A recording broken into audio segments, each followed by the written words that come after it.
Ok, vamos falar agora sobre o tipo de dados, tá? Quando a gente disse aqui que a gente vai declarar uma variável, nós temos que ter um tipo atrelado a ela. Sempre temos que ter, antes do identificador, antes do nome, o tipo. Então, olha só, aqui eu coloquei double, que é um tipo real, que é uma variável de altura, né? String, que é um objeto, na verdade, que foi para o nome, e aqui um int, que é para o x. Então, você vê, toda vez que eu for utilizar, declarar uma variável, tenho que ter um tipo de dado atrelado a ela, que é a natureza daquele dado que a variável vai armazenar. Então, um x vai armazenar um 18, que na verdade é a idade, né? Então, a idade é de natureza inteira, né? A gente não fala, eu tenho 30 anos e meio, né? Só 30 anos. Então, a gente vai ver isso aqui nos nossos tipos de dados que nós podemos ter em Java. Então, gente, por que que a gente tem que colocar o tipo de dado antes do nome da variável? Tem linguagem que não precisa, mas em Java é necessário fazer isso e a gente vai entender por quê. Java é estaticamente tipada, tá? Então, os tipos de todas as variáveis devem ser determinados em tempo de compilação. Então, isso significa que o tipo de cada variável é conhecido antes da execução do programa, o que ajuda na detecção de erros e na otimização do código antes mesmo de ele ser executado. Então, na prática, dizer que Java é estaticamente tipada é que toda variável deve ser declarada já no seu tipo de dado. Por exemplo, linguagens que a gente tem, outras linguagens por aí que não são estaticamente tipadas, elas são dinamicamente tipadas, têm os seus tipos definidos depois, tá? E não logo no início, aqui quando a gente faz. Então, por isso que nós temos que colocar o tipo de dado. Então, os tipos de dados em Java representam as diferentes categorias de valores que uma variável pode armazenar. Então, quando eu estou declarando aqui o tipo de dado, eu estou dizendo que essa variável pode armazenar um inteiro. Então, é por isso que eu consigo colocar 18 dentro dela, aqui na memória, tá? Então, elas são fundamentais para a definição da estrutura e do comportamento dos dados dentro de um programa Java. Esses tipos de dados que a gente vai ver, né, que são todos esses aqui, eles têm duas categorias principais, os tipos primitivos e os tipos de referência, que são os objetos. Nessa primeira parte aqui desse curso, esse curso inteiro, na verdade, de lógica de programação, a gente vai ver só os tipos primitivos. Embora, vez ou outra, nós vamos utilizar um tipo de referência, mas eu não vou estar falando tanto, tá? A gente vai deixar essa parte lá para orientação objeto. Então, quando eu estou falando de tipos primitivos, eu estou falando do byte, do short, do int, do long, do float, do char e do boolean. Embora a gente use muito string aqui também para texto, ele não é um tipo primitivo, ele é um tipo de referência, um tipo de objeto, mas a gente vai entender isso depois, tá?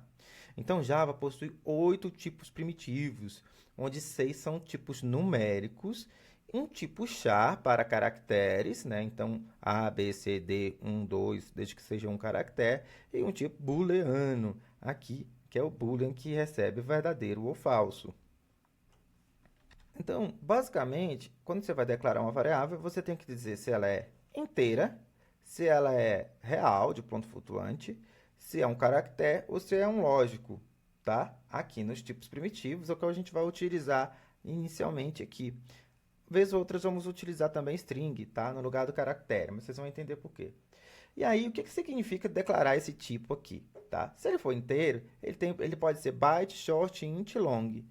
E o que significa declarar cada um desse tipo aqui? Ó, significa porções na memória. Quando eu estou declarando uma variável como um byte, por exemplo, eu vou criar um outro exemplo aqui. Exemplo 2. Então, vou colocar meu método principal aqui. Então, se eu coloco aqui uma variável, tenho que colocar o tipo dela, que é byte, que é inteiro, tá? E eu vou colocar x aqui e vou colocar 100. Significa que toda vez quando eu coloco um byte aqui, diz que lá na memória eu vou poder colocar um número de até 8 bits, tá? Então, se eu converter 100 para binário, eu vou ver que ele já está dentro dessa caixa de bits aqui, tá? Por exemplo, se eu colocar 128, já dá erro, porque 128 ele não passa de 8 bits, já são 9 bits. Então, 127 eu consigo armazenar. Se você converter 1, 2, 3, 4, 5, 6, 7, 8 para binário, tá? Você vai ver que 127 está aqui dentro dessa faixa aqui. Inclusive, exatamente essa. Vamos ver converter aqui. E aqui vai dar 255. Cabe até 255 decimais aqui dentro, tá? Se você converter. Mas aí por quê? Porque aqui, ó, ele faz 127 para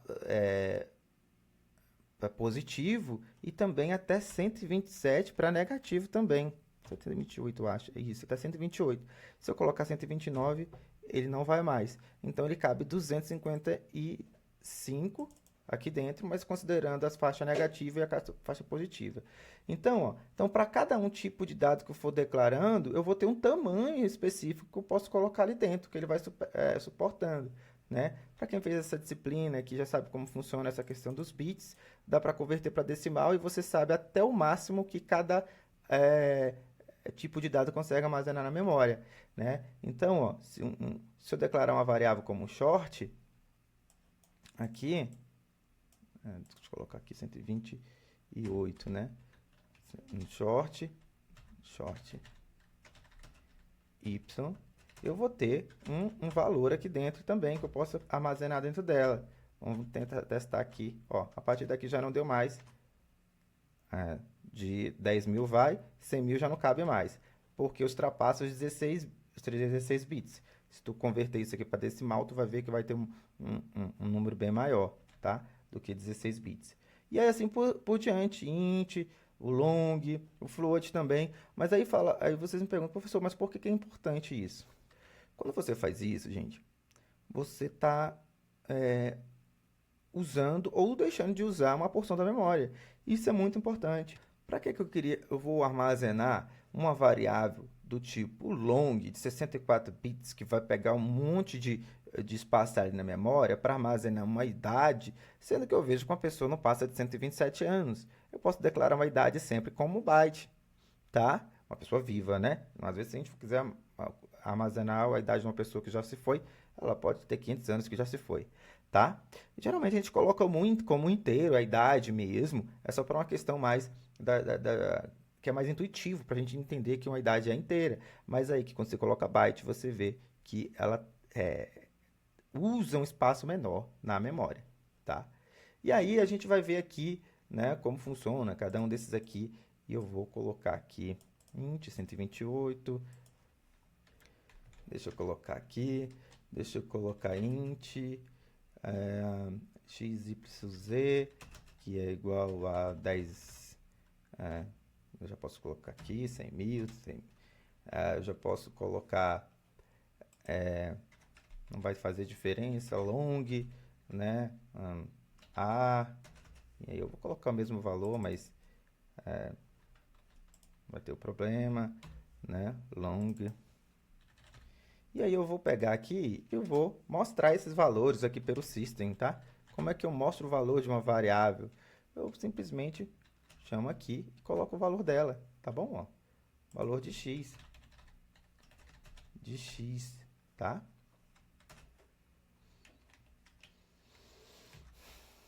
Tá? Vou colocar aqui também, eu vou tirar esse 128 aqui só para a gente fazer assim, e 127, né? Porque o superior só vai até 127 por causa do zero. E aí eu vou colocar float igual 1.78, né? Float é menor do que double, double é igual a 2.000, né? Pode ser quilômetros aqui, mas não interessa muito pra gente. Tem que colocar o nome dela também, tá? Vou colocar B, C, nesse caso aqui, elas não tá fazendo nenhum sentido pra gente, podemos deixar assim.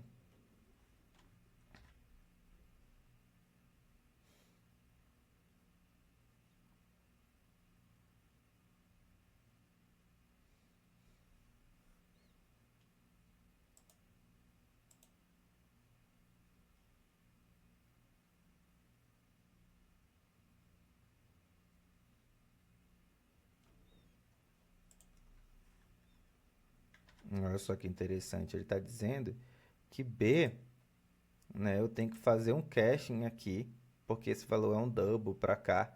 Então, eu vou, posso colocar aqui, vamos ver, 0,8, 0,78.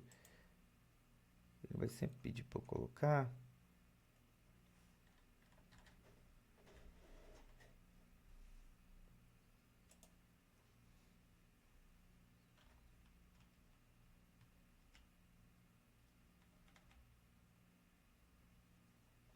Então, eu vou tirar aqui porque ele está pedindo para fazer um caching. Eu não quero fazer isso agora, vai ser no próximo, logo logo aqui nas próximas slides que eu vou falar sobre caching.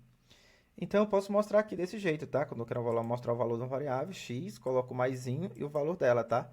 Então, eu posso colocar o valor de x e eu posso colocar também o valor de z, tá bom? Ó, z.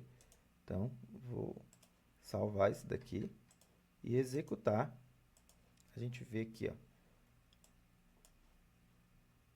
A gente vê, ó, valor de x 127, valor de x também não, né? Temos que mudar o texto aqui. Então, de z, tá bom? Eu vou colocar mais outros aqui para vocês já verem como é que se declara todos os tipos, tá?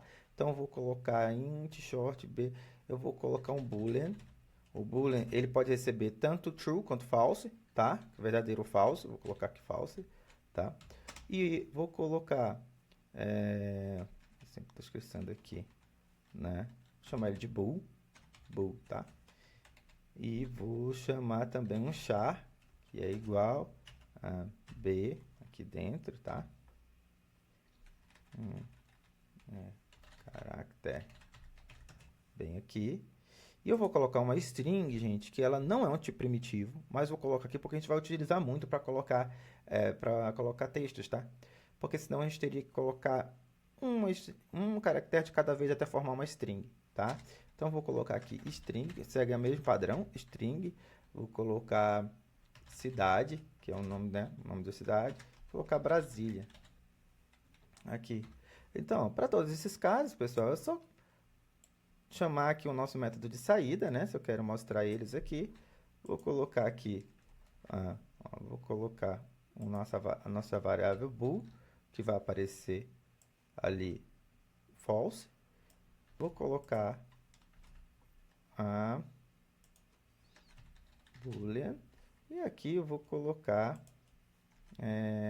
valor de cidade, que é cidade. Tá? Executa aqui para a gente ver. Olha só. Aqui embaixo, ó, eu consigo ver o valor de cada variável que eu coloquei aqui em cima e mostrar o seu valor aqui correspondente aqui embaixo. Tá bom? Ok. Aqui nessa parte a gente já viu, a gente declarou x, atribuiu um valor a ela e ainda conseguimos mostrar, né? Então, aqui para todas as variáveis eu consigo mostrar assim o seu valor. Uma coisa muito importante